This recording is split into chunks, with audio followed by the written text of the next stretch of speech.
LibreOffice বেসের উপর এই কথ্য টিউটোরিয়ালে আপনাদের স্বাগত। এই টিউটোরিয়ালে আমরা শিখব কিভাবে অন্যান্য তথ্য উৎস ব্যবহার করা যায়, .odb ডেটাবেস রেজিস্টার বা নিবন্ধন করা, তথ্যের উৎস দেখা এবং রাইটারে তথ্যের উৎস ব্যবহার। দেখা যাক বেসে কিভাবে তথ্যের অন্যান্য উৎস ব্যবহার করা যায়। লিব্রিঅফিসে বেস ডেটাবেস ছাড়াও তথ্যের অন্যান্য উৎস ব্যবহার সম্ভব, এমনকি সেগুলিকে অন্যান্য লিব্রিঅফিস ডকুমেন্টের সাথে সংযুক্ত করতে পারেন। উদাহরণস্বরূপ, আপনি লিব্রিঅফিস বেস থেকে একটি স্প্রেডশিট অথবা একটি সাধারণ টেক্সট ডকুমেন্ট ব্যবহার করতে পারেন এবং তারপর সেটিকে লিব্রিঅফিস রাইটার ডকুমেন্টে সংযুক্ত করতে পারেন। উদাহরণস্বরূপ, লিব্রিঅফিস ক্যালক ব্যবহার করে একটি নমুনা স্প্রেডশিট তৈরি করা যাক। ক্লিক করুন স্টার্ট মেনু, অল প্রোগ্রামস এবং তারপর লিব্রিঅফিস স্যুট। লিব্রিঅফিস যদি আগে থেকেই খোলা থাকে তাহলে ফাইল, নিউ এবং তারপর স্প্রেডশিট ক্লিক করে একটি নতুন স্প্রেডশিট খুলুন। এখন এই স্প্রেডশিটে ছবিতে যেমন দেখানো রয়েছে তেমন কিছু নমুনা তথ্য লেখা যাক।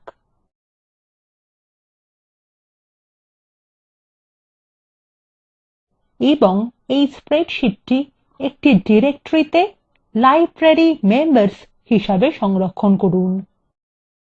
আমাদের ফাইলের এই অবস্থানটি মনে রাখতে হবে, কারণ আমরা আমাদের উদাহরণে এই ফাইলটিকে পরে আবার ব্যবহার করব। এবার ক্যালক উইন্ডো বন্ধ করা যাক। ঠিক আছে, এখন দেখুন আমরা লিব্রিঅফিস বেস থেকে কিভাবে এই স্প্রেডশিটটি ব্যবহার করতে পারি। এটি করার জন্য বেস খুলতে হয় উইন্ডোজ স্টার্ট মেনু ক্লিক করুন,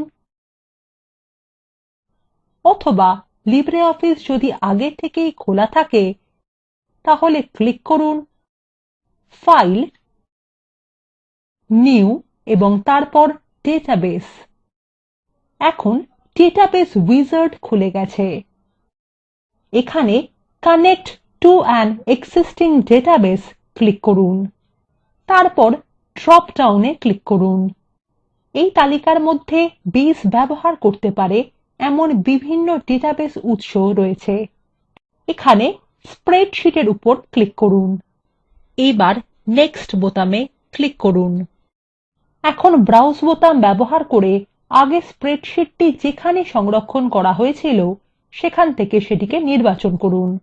যদি স্প্রেডশিটের জন্য কোনো পাসওয়ার্ড দেওয়া থাকে তাহলে এখানে সেটি লিখতে হবে। এখন আমাদের সেটি প্রয়োজন হবে না। নেক্সট বোতামে ক্লিক করা যাক। এখন এই স্প্রেডশিটকে একটি তথ্য উৎস হিসাবে রেজিস্টার বা নিবন্ধন করা যাক।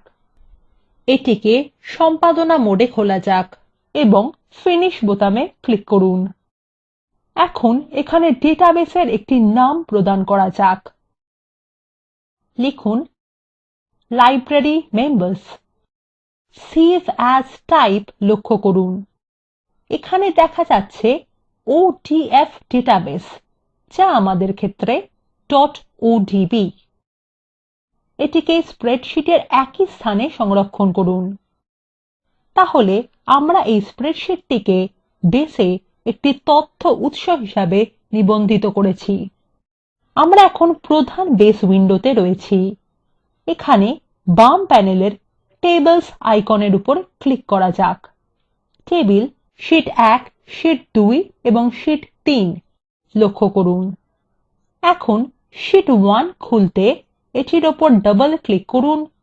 এখানে স্প্রেডশিটের তথ্যগুলি দেখা যাচ্ছে, কিন্তু স্প্রেডশিট ব্যবহার করার এই পদ্ধতিতে আপনি এখান থেকে কোনো তথ্য পরিবর্তন করতে পারবেন না। আপনি শুধুমাত্র তথ্য দেখতে বা এখানে বিদ্যমান তথ্যের উপর ভিত্তি করে কোনো প্রশ্ন তৈরি করতে বা প্রতিবেদন তৈরি করতে পারবেন। কোনো পরিবর্তন করার থাকলে সেটা সরাসরি স্প্রেডশিটেই করতে হবে। odb ডেটাবেস রেজিস্টার বা নিবন্ধন করা। আরো অনেক প্রোগ্রাম রয়েছে যারা odb ডেটাবেস তৈরি করতে পারে, যেমন openoffice.org। সেগুলিকে লিব্রিঅফিস বেসে ব্যবহার করার জন্য প্রথমে সেটিকে বেসে নিবন্ধন বা রেজিস্টার করতে হয়। কোনো odb ডেটাবেস নিবন্ধন করার জন্য প্রথমে বেস খুলে নিতে হবে। তারপর নির্বাচন করুন টুলস, অপশনস, লিব্রিঅফিস বেস এবং ডেটাবেসেস। রেজিস্টার্ড ডেটাবেসেস এর মধ্যে নিউ ক্লিক করুন। ব্রাউজ করে ডেটাবেস যেখানে আছে সেই স্থান খুঁজে নিন এবং নিশ্চিত করুন নিবন্ধিত নামটি সঠিক রয়েছে। এবার ওকে বোতামে ক্লিক করুন। এখন জানা যাক লিব্রিঅফিসের মধ্যে তথ্যের উৎস কিভাবে দেখতে পারা যায়। এর জন্য উদাহরণস্বরূপ যে স্প্রেডশিটটি আমরা বেসে নিবন্ধিত করেছি সেটি নিয়ে কাজ শুরু করা যাক। দেখা যাক লিব্রিঅফিস রাইটারের ভিতরে এটিকে কিভাবে দেখতে পারা যাবে। প্রথমে বেস উইন্ডো থেকে রাইটার খুলুন। এই জন্য ফাইল, নিউ এবং তারপর টেক্সট ডকুমেন্ট ক্লিক করুন। এখন আমরা রাইটার উইন্ডোতে আছি। উপলব্ধ তথ্যের উৎসগুলি দেখতে উপরের ভিউ মেনু বোতামে ক্লিক করুন এবং তারপর ক্লিক করুন ডেটা সোর্সেস, অথবা আপনি F4 কি টিপতে পারেন। এখন আমরা উপরের বামে নিবন্ধিত ডেটাবেসগুলির একটি তালিকা দেখতে পাচ্ছি যাতে লাইব্রেরি মেম্বার্স রয়েছে। এটিকে আমরা একটু আগেই তৈরি করেছি। ডেটাবেস দেখতে ডেটাবেস নামের বাঁদিকে চোখ চিহ্নে ক্লিক করে সেটিকে প্রসারিত করতে হবে। এখন এই টেবিলটি প্রসারিত হয়ে গেছে। এখানে শীট 1, 2 এবং 3 রয়েছে। শীট 1 এর উপর ক্লিক করা যাক। তাহলে রাইটার উইন্ডোর উপরের ডান দিকে আমাদের তথ্য দেখা যাচ্ছে। এখন দেখা যাক কিভাবে আমরা নমুনা রাইটার নথিতে এই তথ্য ব্যবহার করতে পারি। এখন আপনি যদি এই টেবিল থেকে সব তথ্য ব্যবহার করতে চান তাহলে প্রথমে সেখানকার সব রেকর্ড নির্বাচন করতে হবে। এর জন্য প্রথম রেকর্ডের প্রথম কলামটির বামে ধূসর সেলে ক্লিক করা যাক। তারপরে শিফট কি টিপে ধরে সর্বশেষ রেকর্ডের প্রথম কলামটির বাম দিকের ধূসর সেলের উপর ক্লিক করুন। দেখুন সব তথ্য উজ্জ্বল হয়ে গেছে। এখন এটিকে ক্লিক করুন এবং ধরে নিচে রাইটার ডকুমেন্টে টেনে নিয়ে আসুন। এরপর একটি পপ আপ উইন্ডো দেখা যাচ্ছে যার শিরোনাম ইনসার্ট ডেটাবেস কলামস। এখন উপরে টেবল বিকল্পটির উপর ক্লিক করুন এবং তারপর বাম দিক থেকে ডান দিকের তালিকায় সব ক্ষেত্রকে সরাতে জোড়া তীর বোতামে ক্লিক করুন। এখানের বিভিন্ন বিকল্পগুলি লক্ষ্য করুন। এখনকার মতো শুধু ওকে বোতামে ক্লিক করুন। এবার নথিতে তথ্য সমেত সম্পূর্ণ টেবিলটি রয়েছে। এবার দেখা যাক কিভাবে পৃথক ক্ষেত্রগুলিকে যোগ করা যায়। এবার রাইটার ডকুমেন্টের উপরে যান এবং দুইবার এন্টার কিটি টিপুন। এবার উপরের বাম দিকে যান। এখানে লেখা যাক মেম্বার নেম : এবং তারপর উপরের ডান দিকে তথ্যের উৎস এলাকার নেম কলামের উপর ক্লিক করুন। এবার ক্লিক করুন এবং টেনে এনে আমাদের লেখার পাশে বসান এবং ট্যাব কি টিপুন এবং লিখুন ফোন নাম্বার : এখন আমরা জানি যে এরপর কি করতে হবে। ফোন কলামের উপর ক্লিক করুন এবং উপর থেকে টেনে এনে আমাদের লেখার পাশে বসান।